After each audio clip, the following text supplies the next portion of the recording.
सादर नमस्कार, सादर जय जिनेंद्र। क्षमा न्यूज चैनल कहीं भी कभी भी सही और सकारात्मक समाचारों के लिए देखना और सुनना न भूलें। साथ में आपसे विनम्र निवेदन है कि यदि आपने इस चैनल को सब्सक्राइब नहीं किया है तो कृपया अवश्य कीजिए और शेयर और लाइक करना ना भूलें। महाराज जी, जब हम लोग आहार देते हैं तो मन शुद्धि, वचन शुद्धि, काय शुद्धि बोलते हैं। तो काय शुद्धि तो समझ में आती है, लेकिन मन शुद्धि, वचन शुद्धि को हम लोगों को किस प्रकार लेना चाहिए और उस समय हम लोग की भावना किस प्रकार की होनी चाहिए, और आहार देते समय पहले मैं आहार देने की भावना होती है, तो ये क्या कसाई में आती है? देखो, बहुत अच्छा सवाल किया। आप लोग मन शुद्धि, वचन शुद्धि, काय शुद्धि, आहार जल शुद्ध एक मंत्र सा पढ़ते हैं और कर देते हैं, लेकिन ऐसा करना सही नहीं। केवल मन शुद्धि, वचन शुद्धि, काय शुद्धि कहने का कोई अर्थ नहीं। हमें उसके पीछे छिपी हुई भावना को देखना चाहिए। मन शुद्धि का मतलब क्या? मन में प्रसन्नता और भक्ति की लहर।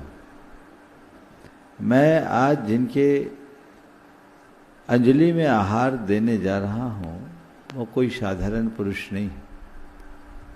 वो एक ऐसी भव्य आत्मा है जो रत्नत्रय का अनुपालन कर रहे हैं, मोक्ष मार्ग पर चल रहे हैं, जो एक साधु है, निर्गंथ है, मुनि है, तपस्वी है। मैं उनको आहार देकर अपने जीवन को कृतार्थ कर रहा हूँ।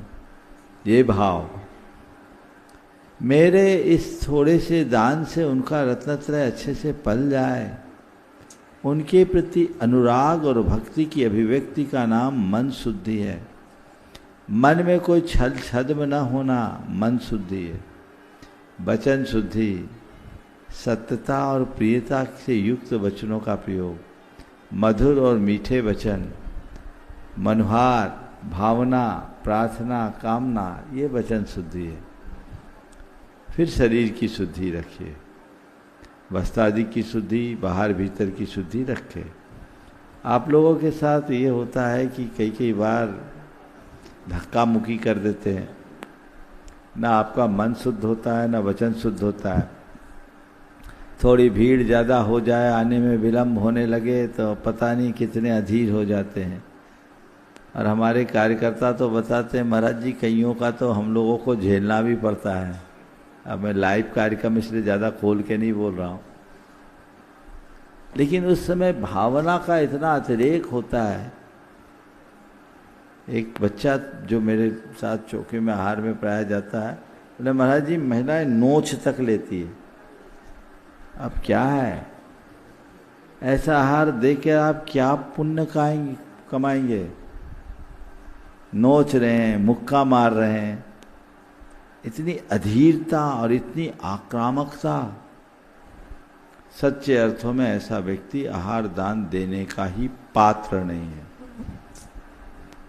वह एक क्रिया भर संपादित कर रहा, उसको कोई पुण्य नहीं मिलना, बल्कि पाप भी लग सकता है। कहीं भी इस तरह की स्थिति हो, धैर्यपूर्वक अपनी पंक्ति में खड़े हों, अपने क्रम का इंतजार करें।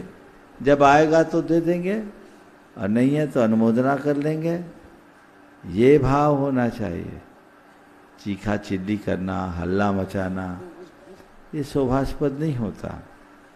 हमारे पास तो इतना अच्छा प्रबंध होता है कि सैकड़ों लोग भी आ जाए तो सबको मौका मिल जाता है, लेकिन अनुशासन तो आपको अपनाना पड़ेगा ना। बिना अनुशासन के परिणाम नहीं निकलता। इसलिए जो भी आए, किसी भी मुनि साधु को आहार दो, भाव शुद्धि जरूर अपनाओ।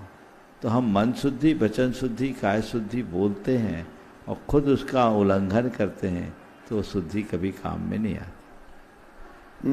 क्षमा न्यूज चैनल देखने के लिए आपको बहुत बहुत धन्यवाद। सादर प्रणाम।